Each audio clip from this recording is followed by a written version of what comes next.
در نزدیکی یکی از دانشگاه‌های شهر کراچی جمهوری اسلامی پاکستان ترکیش به عمل آمد. بر اثر حادثه 4 نفر به هلاکت رسیده، 10 تن دیگر جراحت برداشتند. تروریستان تجهیزات ترکنده را در نقلیات مسافربر جای نموده، بعداً آن را به کار درآوردند. جراحت برداشتگان به بیمارخانه تحویل داده شده، وضع سلامتی آنها وزنین ارزیابی می‌شود.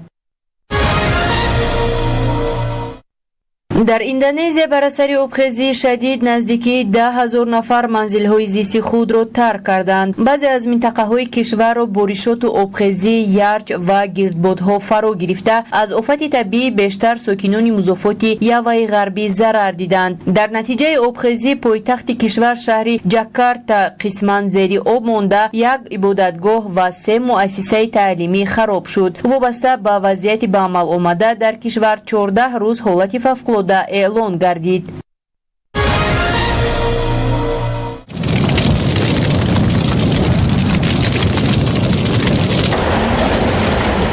در ایالات متحده آمریکا سوختور جنگلزار تا حال ادامه دارد. در نتیجه سوختور 10 بینای استقامتی پوره خراب گردیدند. سوختور شدید در بیش از شتات نیو مکزیکو با قید گرفته شده. آن 10 گکتار جنگلزار را به کام آتش داد. برای خاموش نمودن علنگه آتش 200 کارمند خدمات مربوطه با استفاده از تکنیک‌ها مبارزه می‌برند. کارمندان خدمات آتش نشانی بیش از 100 نفر را به جای بخوف تحویل دادند. تا حال سبب‌های سر زدن سوختور معین کرده نشده است.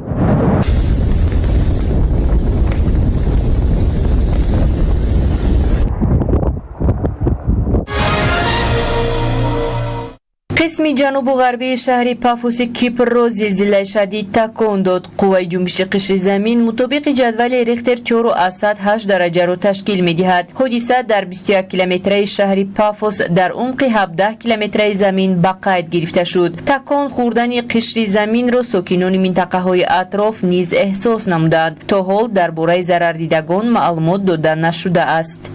در یکی از بندرهای پایتخت سومالی شهر موگادیشو ترکیش به عمل آمد. در پی حادثه 7 نفر به هلاکت رسیده، 3 تن دیگر زخم برداشت. طبق معلومات‌های دسترس، تجهیزات ترکنده در راه اتومبیلگرد جایسازی شده. هنگام گذشت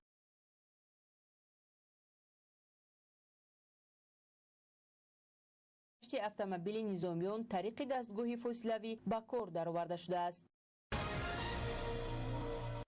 در شهر بورسای قسم غربی ترکیه هواپیمای خرد در موضع اهالی نشین سقوط کرد. در پی حادثه 2 سرنشین به هلاکت رسید. هواپیما پس از افتیدن به زمین آتش گرفته است. هواپیما در پی پیدا شدن نقص تکنیکی در محرک آن دچار فلاکت شده است. در شهر لافایت ایالات متحده آمریکا در یک شب نشینی تیرپرانی به عمل آمد. در پی حادثه 2 نفر به هلاکت رسیده، 4 تن دیگر زخمی گردید. در شب نشینی نزدیکی 100 نفر اشتراک میکرد. طبق اطلاع کارمندان پلیس، تیرپرانی در پی مناقشه میان یکی از اشتراکچیان شب نشینی به عمل آمده است. در مضافات منیتوبا کانادا بارشات برف و باران شدید سبب آبخیزی گردید. در پی آبخیزی راهها، تهخانه، میدانهای کشت و بناهای استقامتی زیر آب و گل ماندند. در شهر وینیپگ در پی نامساعدی هوا صدها عائله از استفاده نیروی برق محروم ماندند. در منطقه‌های ضرر دیده کارهای برطرف‌سازی ادامه دارد.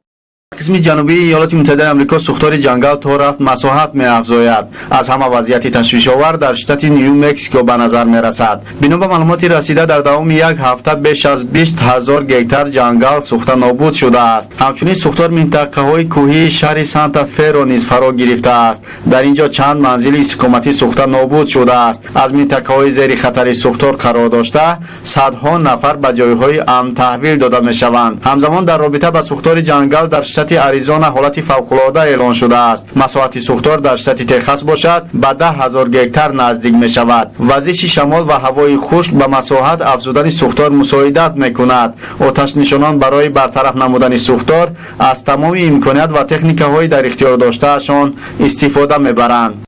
در مضافات اونتاریوی کانادا از ساحل کوه سیمکو پالیونتولوگ‌ها باقی‌مانده‌های سنگ شده یک موجودات غیر مقرری را پیدا نمودند. با قول عالمان این جانور پیش از زمان موجودیت دینازورها در زمین زندگی کرده است. آن همگی 6 سانتی متر درازی داشته است. عالمان در باقی‌مانده‌های این موجودات نشانه‌های چشم پیدا نکردند. از این رو تخمین می‌رود که آن نابینا بوده است، ولی پای‌های درازی آن که با چوب مانندی دارند به این حیوان آبی امکان می‌داده است که در قعر بحر حرکت کند. شماره عمومی با کرونا ویروس سیرایت یافتگان در دنیا تا صبح 26 اپریل سال روان به 510 میلیون و 100 هزار نفر نزدیک شد. طبق معلومات متخصصان ساحه در دوام پاندمی 6 میلیون و 245 هزار و 628 نفر از کرونا ویروس به هلاکت رسیده، تقریبا 463 میلیون و 372 هزار و 530 نفر از آن شفا یافتند. همین طریق در قطار دولت‌هایی که در آنها پنجشنبه کرونا ویروس بیشتر به قید گرفته شده است، مملکت‌های امریکا، هندوستان، برزیل، فرانسه و آلمان پیش صف میباشند. در یکی از باغ‌های فراغتی شهر الکساندریای فدراسیای روسیه بر اثر ترکش نارنجک دستی 5 نفر جراحت برداشت. طور خبر داده می شود یک ساکن محلی در پی مناقشه با کارمند باغ فراغتی نارنجک را به کار درآورده از مکان حادثه غیب زده است، اما بعدا او از جانب کارمندان پلیس بازداشت شد. ضرر دیدگان بستری بیمارخانه بوده، وضع سلامتی آنها معتدل ارزیابی می شود.